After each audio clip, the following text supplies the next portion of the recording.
ఖండించాలి నశించాలి ఖండించాలి ఉగ్రవాదుల్లో ఖండించాలి ఉగ్రవాదాన్ని ఖండించాలి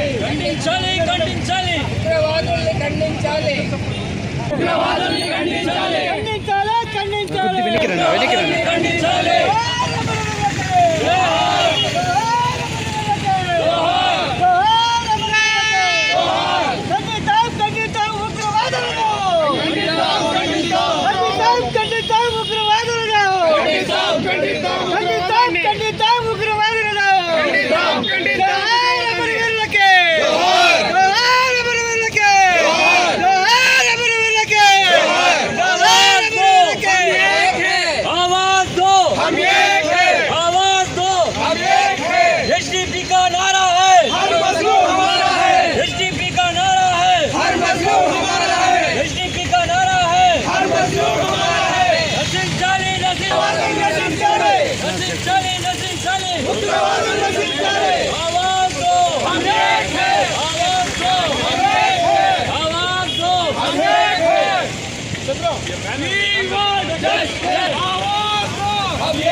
నశించాలి ఉగ్రవాదులను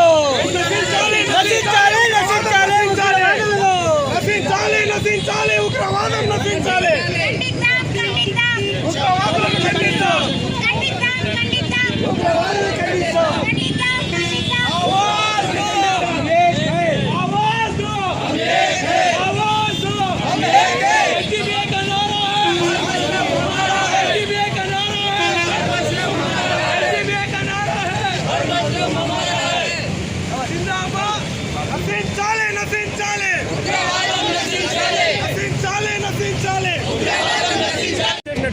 ప్రింట్ మీడియా మరియు ఎలక్ట్రానిక్ మీడియా సోదరులందరికీ కృతజ్ఞతలు.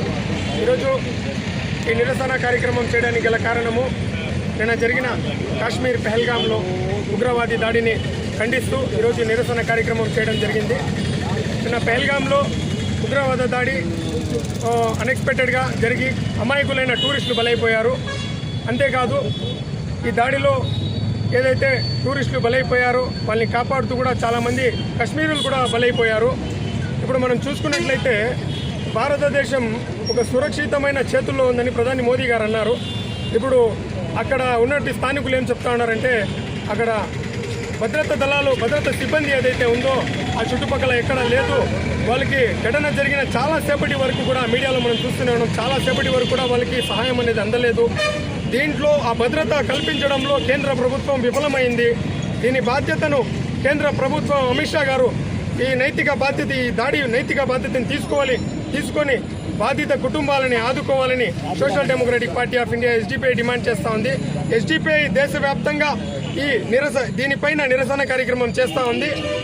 కేంద్ర ప్రభుత్వం ఎవరైతే చనిపోయారో వాళ్ళ కుటుంబాలకి మరియు ఎవరైతే గాయపడ్డారో వాళ్ళ కుటుంబాలకి నైతిక బాధ్యత వహించి వాళ్ళకు ఆదుకోవాలని social democratic party of India SDPI తరపున డిమాండ్ చేస్తూ ఉన్నాము.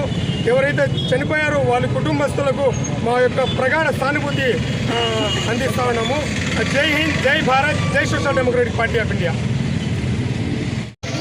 దానిపైన దృష్టి నుంచి కాస్త మోడీ గారు కానీ మన దేశంలో ఇట్లాంటివి జరగకుండా ఉగ్రవాదుల్ని ఖండించాలి. వాళ్ళు కఠినంగా ఖండించాలంటే మరీ ఎలా ఉండాలంటే ఘోరంగా ఉండాలి. వాళ్ళు అంటే ఎంతమంది అమాయకులు టూరిస్టులు వెళ్ళి ఎంతో ఆనందంగా ఫ్యామిలీ మొత్తం గడపాలని వెళ్ళున్నారో అక్కడ ఇలాంటి జరుగుతుందని ఎవరు ఊహించుకోండ్రు. కానీ ఇలాంటి సందర్భంలో అక్కడ ఆదుకోలేక ఎంతమంది అల్లాడుతూ ప్రాణాలు విడిచారో అది మనకైతే తెలియదు. కానీ మోడీ గారు దీనిపైన చర్య తీసుకొని ఉగ్రవాదుల్ని ఖండించాలని మరీ కోరుకుంటున్నాను. నా పేరు కవిత, చిత్తూరు డిస్ట్రిక్ట్ పల్మనరీ నుంచి మాట్లాడుతున్నా, నేషనల్ ఫెడరేషన్ నుంచి మాట్లాడుతున్నా.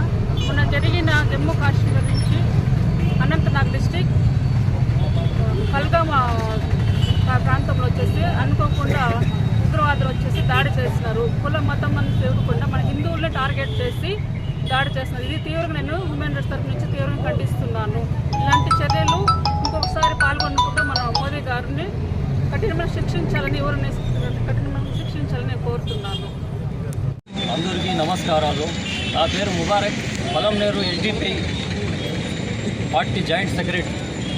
ఇక్కడ వచ్చినటువంటి మీడియా సిపిఎం కార్యకర్తలు కానివ్వండి, ఎస్డిపిఐ కార్యకర్తలు కానివ్వండి, అందరూ వచ్చిన దానికి నా హృదయపూర్వక ధన్యవాదాలు తెలుపుకుంటాను. ఏమిరా అంటే ఇది మన దేశంలో జమ్మూ కాశ్మీర్లో జరిగిన ఈ విషయానికి మన మోడీ ప్రభుత్వం కానీ ఆవిడ 3 years ఇంకా రిక్వైర్మెంట్ అనేది లేదు. ఒక పోలీసు లేదు, ఒక ఆర్మీ అనేది లేదు, ఒక సిబ్బంది అనేది లేదు.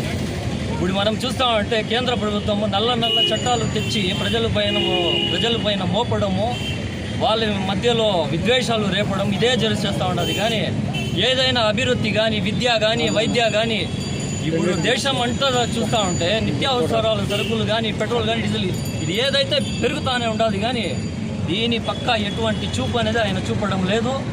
ఈరోజు మన 26 మంది చనిపోయినారు జమ్మూ కాశ్మీర్లో. అటువంటి పరిస్థితి ఈరోజు కేంద్ర ప్రభుత్వము ఒక మంచి ఇట్లా నల్ల చట్టాలు తేకుండా ప్రజలపైన మంచి దృష్టి పెడితే చాలా బాగుంటుంది.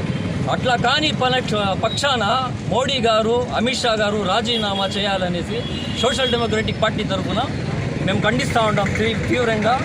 జై సోషల్ డెమోక్రటిక్, జై ఎస్డిపిఐ, జై ఎస్డిపిఐ, జై ఎస్డిపిఐ. అందరికీ నమస్కారం. నేను ఇండియన్ యూనియన్ ముస్లిం లీగ్ పార్టీ తరఫున చిత్తూరు డిస్ట్రిక్ట్ ప్రెసిడెంట్ తరఫున మాట్లాడుతున్నాను. ఈ ఉగ్రవాదాన్ని 100% నేను ఖండిస్తా ఉన్నాను. కాబట్టి ఇది